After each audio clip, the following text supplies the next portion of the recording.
मित्रांनो, डॉक्टर दिलीप गरुड आणि श्री मुकुंद तेलीचेरी यांनी लिहिलेल्या साने गुरुजींच्या गोष्टी या पुस्तकाच्या 9 भागांचे आपण आतापर्यंत वाचन केले आहे. आज करूया या पुस्तकाच्या अंतिम भागाचे वाचन. जवळपास 21 महिन्याच्या कारावासातून साने गुरुजी सुटले. 42च्या चले जाव आंदोलनात भाग घेतल्याबद्दल त्यांना अटक झाली होती. नाशिक तुरुंगातून सुटल्यावर ते बोर्डी या गावी आले. ठाणे जिल्ह्यातील बोर्डी या गावी त्यांचे धाकटे बंधू राहत होते. आप्पा साने असे त्यांचे नाव. तेथे गुरुजीचे थोरले बंधू गजानन दादा आजारी पडल्यामुळे राहायला आले होते. गुरुजी तेथे दादांची सेवा करू लागले. त्यांच्याशी बोलत बसणे, त्यांचे पाय चेपणे असा तो कार्यक्रम असे. त्यावेळी गुरुजींना महाराष्ट्रातून असंख्य ठिकाणी व्याख्यानाला बोलावणे येऊ लागले, परंतु गुरुजींनी ती नाकारली. गजानन दादांना अर्धांग वायूचा झटका आला होता. त्यांच्या सेवेमध्ये गुरुजींनी स्वतःला वाहून घेतले होते. त्यावेळी गुरुजी म्हणाले, आता यावेळी हाच माझा स्वधर्म. गजानन दादांना थोडे बरे वाटू लागल्यावर गुरुजी अमळनेरला आले. ती तर त्यांची कर्मभूमी. अमळनेरला गेल्यावर त्यांनी अनेक नव्या जुन्या मित्रांची भेट घेतली. अमळनेरकरांनी गुरुजींचे प्रचंड स्वागत केले, मोठा सत्कार घडवून आणला. तेथील व्यापाऱ्यांनीही त्यांना 208 रुपयाची थैली दिली.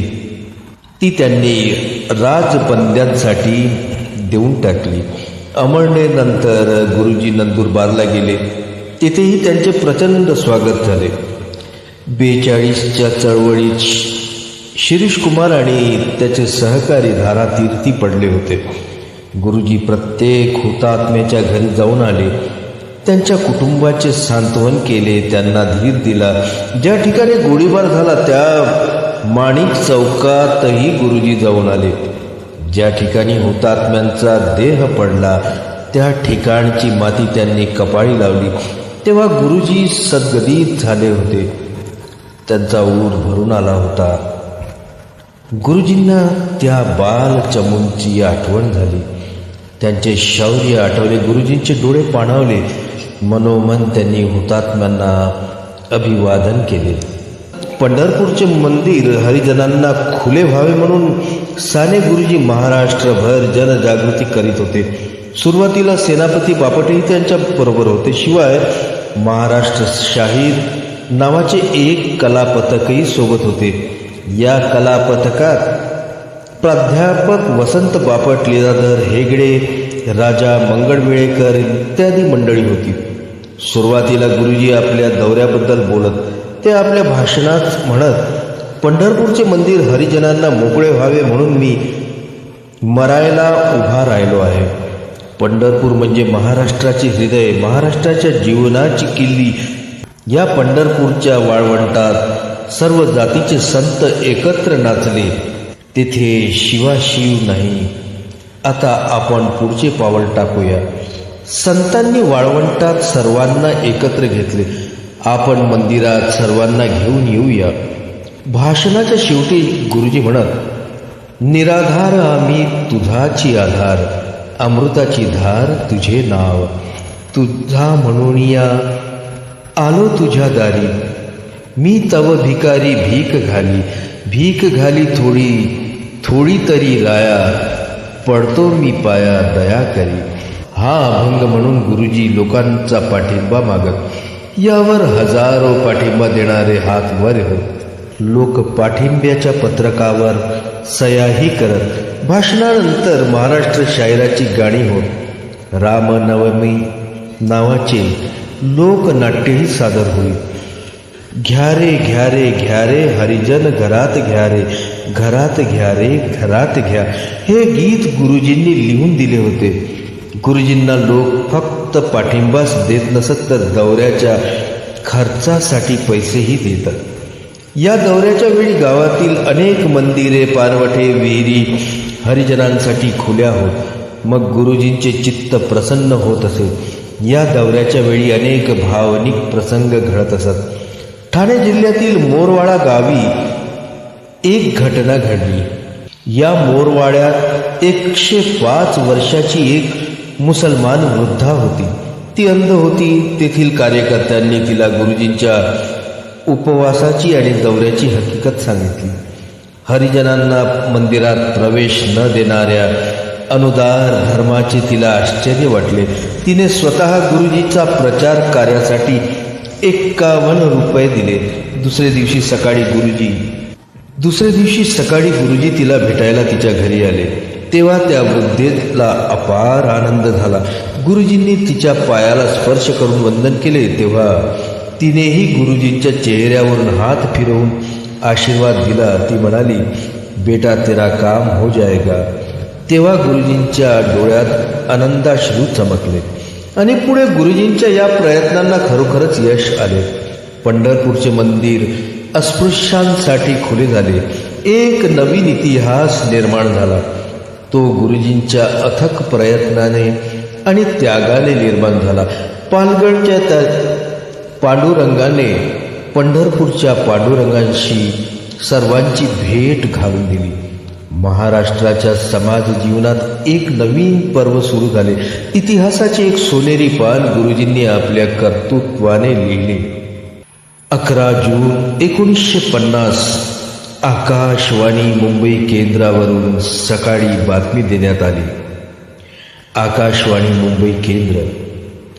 कळवण्यास अत्यंत दुःख होत आहे की मराठीतील थोर ऐतिहासिक पांडुरंग सदाशिव साने उर्फ साने गुरुजी यांचे आज मुंबई येथे KEM हॉस्पिटलमध्ये पहाटे 4 वाजता दुःखद निधन झाले. त्यांच्या मृत्यूने अवघा महाराष्ट्र हळहळला आहे.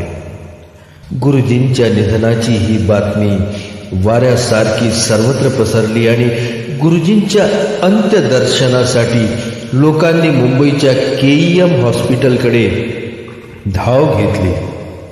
गुरुजींचा पार्थिव देह अंत्यदर्शनासाठी KEM मध्ये ठेवण्यात आला होता. हजारो लोकांनी त्यांचे अंत्यदर्शन घेतले. दुपारी 4:30च्या सुमारास गुरुजींचा पार्थिव देह अंत्यसंस्कारासाठी बाहेर काढण्यात आला. एका मोठ्या उघड्या लॉरीवर गुरुजींचा देह ठेवण्यात आला. गुरुजींच्या पायाशी सेनापती बापट व बंधू अप्पा साने बसले होते. अंत्ययात्रा प्रचंड मोठी होती. सुमारे 7-8 मैल रस्त्याने जाऊन अंत्ययात्रा रात्री 9:15 वाजता दादर स्मशानभूमीत पोहोचली. तेथेही हजारो लोक गुरुजींच्या अंत्यदर्शनासाठी जमले होते. भजन सुरू होते. रामधून सुरू होती. त्यानंतर चितेला अग्नी दिल्यानंतर सेनापती बापट, आचार्य भागवत, आचार्य अत्रे, SM जोशी, रावसाहेब पटवर्धन आदींनी भावपूर्ण शब्दात गुरुजींना आदरांजली वाहिली. आचार्य अत्रे आपल्या भाषणात म्हणाले, गुरुजी शरीराने जरी आपल्यात नसले तरी त्यांच्या साहित्य रूपाने ते कायम आपणात राहणार आहेत. भारतीय संस्कृतीत शुची, सत्य, शिव, सुंदर, सोज्वळ, पवित्र सर्व काही गुरुजीत साकार झाले होते.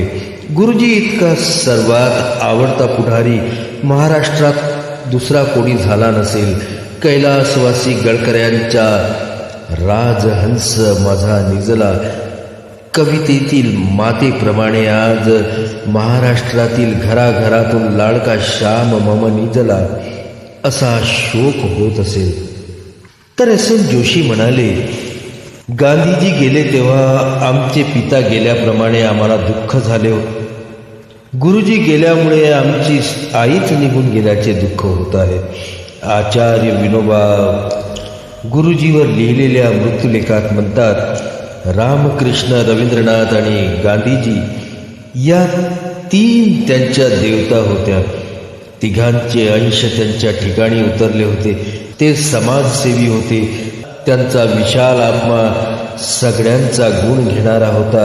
लिहिल्याशिवाय बोलल्याशिवाय राहवत नाही म्हणून ते लिहित आणि बोलत.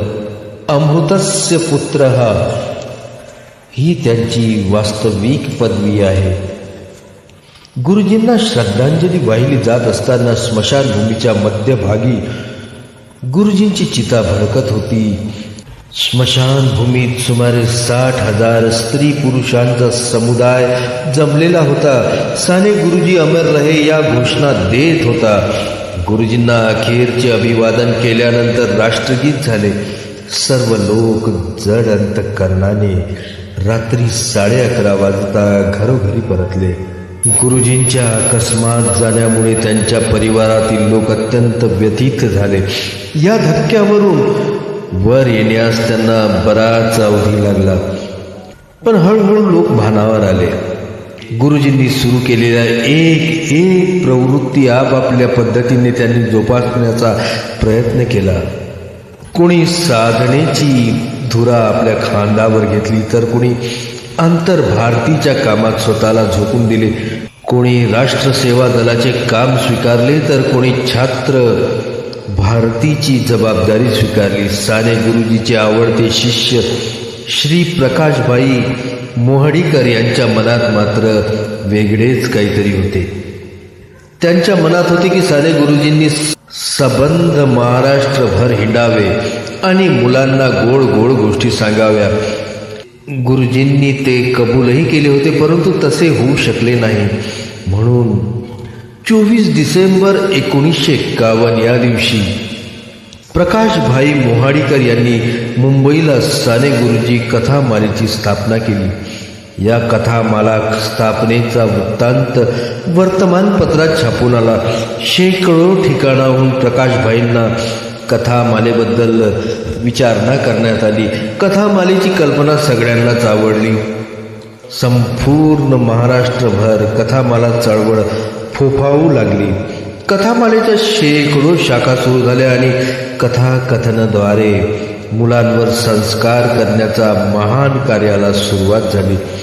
प्रकाशभाई मोहाडीकर, राजाभाऊ मंगळवेडेकर, गदी माळगुळकर, अप्पा साने, वसंत बापट, यदुनाथ थत्ते, बाबासाहेब पुरंदरे, पु ल देशपांडे, माधव वजे इत्यादी प्रथित यश कथा निवेदक या दिंडीत सामील झाले. त्यांच्याबरोबर साने गुरुजीची धडपडणारी असंख्य मुले या प्रवाहात सामील झाली आणि आपापल्या परीने बाल मनाचे संगोपन व प्रबोधन करण्याचा ते प्रयत्न करीत आहेत. साने गुरुजी कथामाला ही आता अखिल भारतीय कथामाला झाली आहे. गोवा, कर्नाटक, आंध्र प्रदेश, दिल्ली, उत्तर प्रदेश, राजस्थान इत्यादी प्रांतामध्येही कथामालेचा प्रचार आणि प्रसार सुरू आहे. साने गुरुजींची ही सर्व धडपडणारी मुले आपापल्या परीने साने गुरुजींचे कार्य पुढे चालवण्यास उद्युक्त झालेली आहेत. त्यांचे हे कार्य पाहून साने गुरुजींच्या आत्म्याला नक्कीच आनंद वाटणार आहे. अखिल भारतीय साने गुरुजी कथामाला म्हणजे साने गुरुजींच्या धडपडणाऱ्या मुलांनी त्यांना दिलेली आदरांजली होय. त्यांचे बनवलेले जिवंत स्मारकच होय.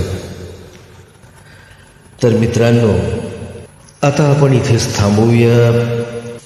डॉक्टर दिलीप गरुड आणि श्री मुकुंद तेलीचेरी यांनी लिहिलेल्या साने गुरुजींच्या गोष्टी या पुस्तकाचे आज संपूर्ण वाचन संपन्न होत आहे.